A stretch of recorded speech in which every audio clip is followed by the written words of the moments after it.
Para conhecer o que és, encontra o que não és. O seu modo de descrever o universo como composto de matéria, mente e espírito é um entre tantos. Há outros modelos aos quais o universo também se adequaria e não se sabe realmente qual é o modelo verdadeiro e qual não é.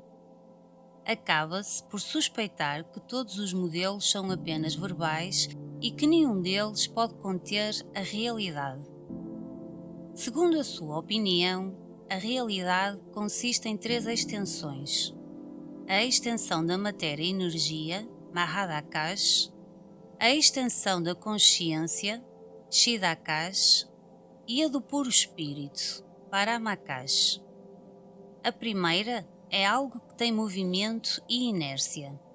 Isto nós percebemos. Também sabemos que somos conscientes e que também somos cientes de ser conscientes. Portanto, temos duas coisas: matéria e energia e consciência. A matéria parece estar no espaço, enquanto a energia está sempre no tempo, sempre conectada com a mudança e medida pelo grau de alteração. A consciência parece estar aqui e agora, num único ponto do tempo e do espaço. Mas parece que você sugere que a consciência também é universal, o que a faz atemporal, ilimitada e impessoal. Eu posso compreender que, de algum modo, não há contradição entre o atemporal e ilimitado e o aqui e agora.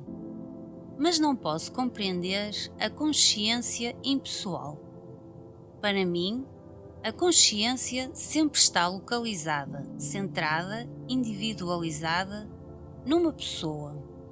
Parece que você diz que pode existir o perceber sem um percebedor, conhecer sem um conhecedor, amar sem um amante, atuar sem um ator.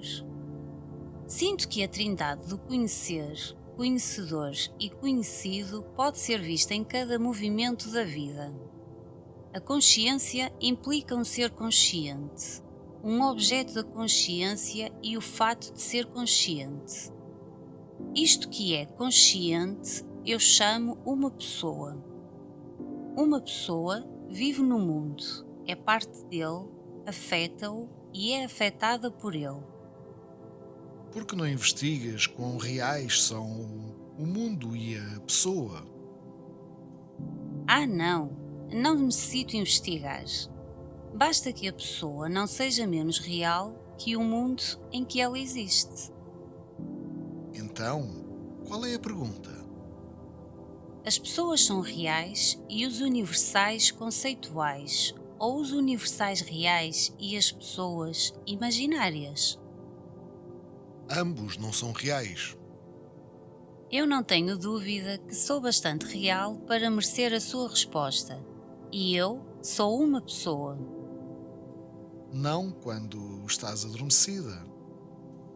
A submersão não é ausência. Embora adormecida, eu sou. Para ser uma pessoa, tu deves ser autoconsciente. Tu és sempre consciente?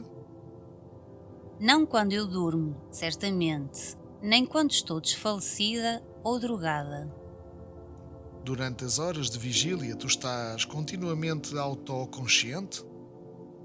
Não, algumas vezes estou mentalmente ausente ou simplesmente absorta. Tu és uma pessoa nos intervalos da autoconsciência? Certamente sou a mesma pessoa o tempo todo. Lembro-me de mim mesma como fui ontem ou no ano passado. Definitivamente sou a mesma pessoa. Então, para ser uma pessoa, necessitas de memória? Certamente. E sem memória, o que és? Uma memória incompleta exige uma pessoa incompleta. Sem memória, não posso existir como pessoa. Eu não duvido que tu podes existir sem memória. É exatamente assim que acontece quando dormes. Mas isso apenas no sentido de permanecer viva, não como uma pessoa.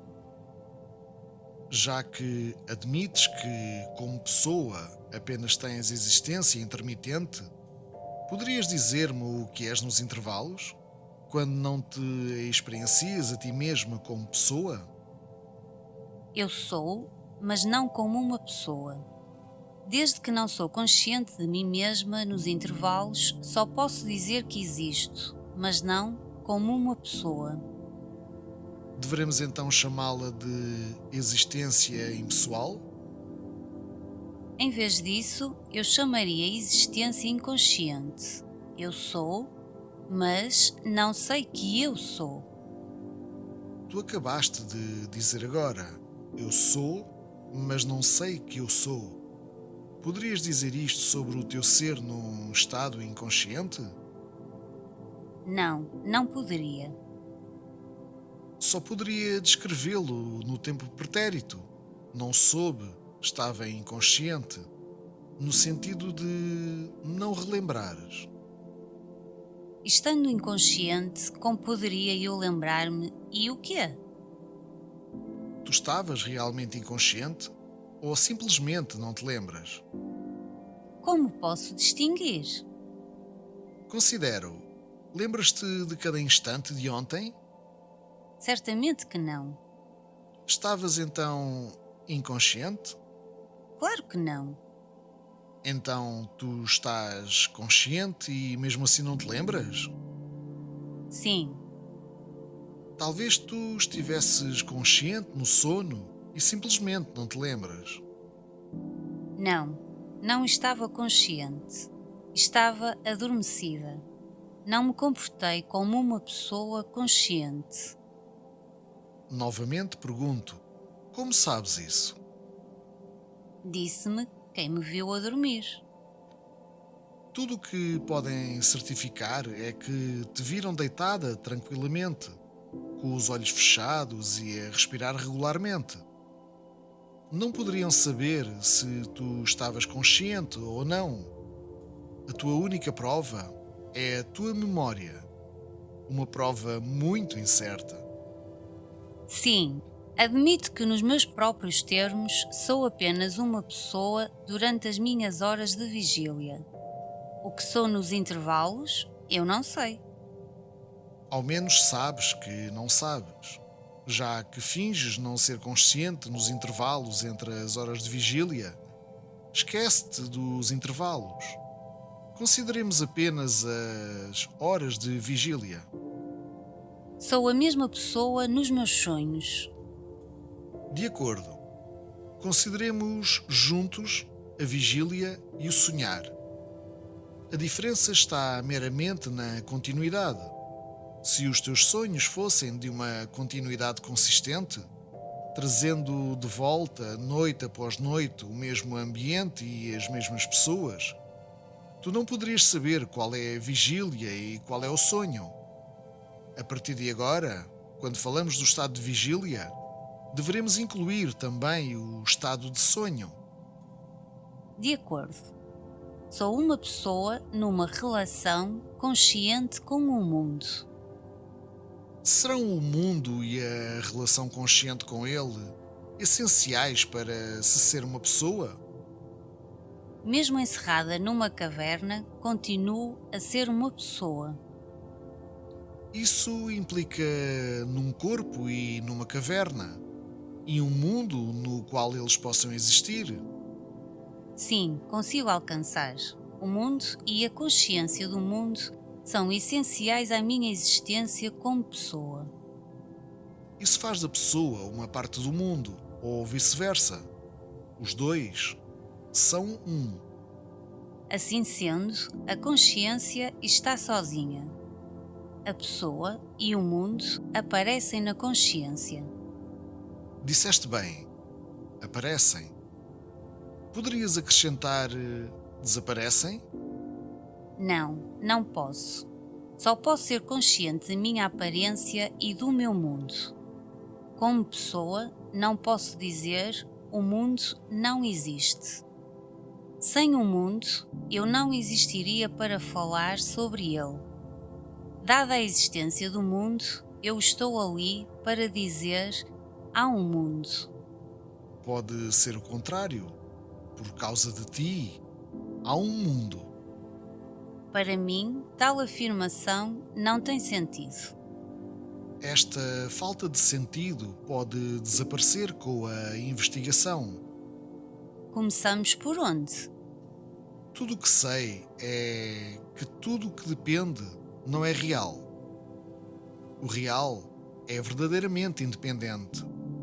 Dado que a existência da pessoa depende da existência do mundo e está circunscrita e definida pelo mundo, ela não pode ser real. Isto não pode ser um sonho, certamente. Mesmo um sonho tem existência, quando é conhecido e apreciado ou sustentado.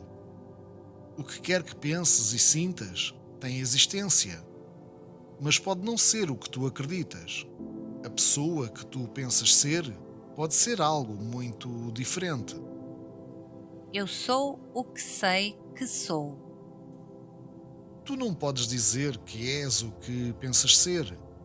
As tuas ideias sobre ti mesma mudam dia a dia e momento a momento.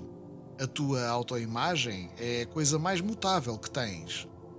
Ela é totalmente vulnerável à mercê de algo passageiro. Um desgosto, a perda do trabalho, um insulto e a tua própria imagem, a qual chamas uma pessoa, muda profundamente. Para conhecer o que és, deves em primeiro lugar investigar e conhecer o que não és. E para conhecer o que tu não és, deves observar, cuidadosamente, rejeitando tudo o que não tenha relação necessária com o fato básico. Eu sou. As ideias. Eu nasci num dado lugar, em tal data, pelos meus pais, e agora sou assim, assado, vivo em, casada com, mãe de, empregada por e assim por diante, não são inerentes ao sentido eu sou. A nossa atitude comum é eu sou isto. Separa consistente e perseverantemente o eu sou do isto ou do aquilo e tenta sentir o que significa ser, simplesmente ser, sem ser isto ou aquilo. Todos os nossos hábitos resistem a isto e a tarefa de combatê-los é longa, às vezes difícil, mas um entendimento claro ajuda muito. Quanto mais claramente entenderes que, no nível da mente, só podes ser descrita em termos negativos, mais rapidamente chegarás ao fim da busca e à compreensão do teu ser ilimitado.